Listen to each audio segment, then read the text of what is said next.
No matter where you live, disasters can happen.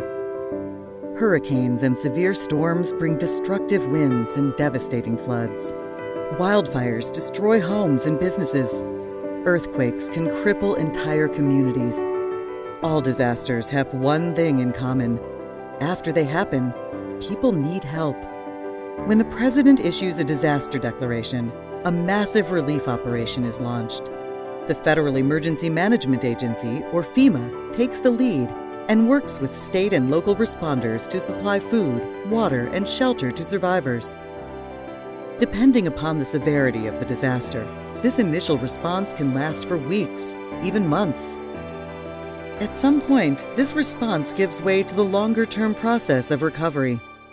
Tens of thousands of homes and businesses may need to be rebuilt, and critical infrastructure such as water, sewer, and electric service may need to be restored. The total price tag of recovery can be staggering. Private insurance and government assistance can go a long way to meet these costs, but there is often a tremendous amount of unmet needs that remain. To support long-term recovery, Congress created a program called the Community Development Block Grant Disaster Recovery Program. After a disaster, Congress may provide millions, sometimes billions of dollars to this program and directs the Department of Housing and Urban Development to distribute the funds to places with the greatest needs. Once HUD distributes these dollars, planning begins for how to spend them.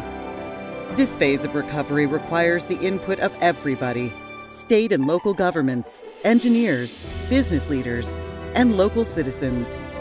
These plans can include protecting neighborhoods and families from future storms, moving them from harm's way, and making communities even stronger and more livable than before.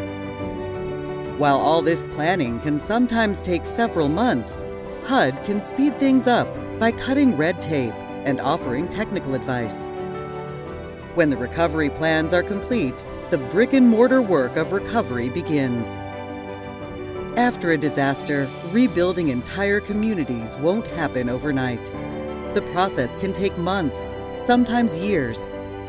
But through it all, HUD remains committed to helping people and places recover, to restoring big cities and small towns alike back to thriving communities.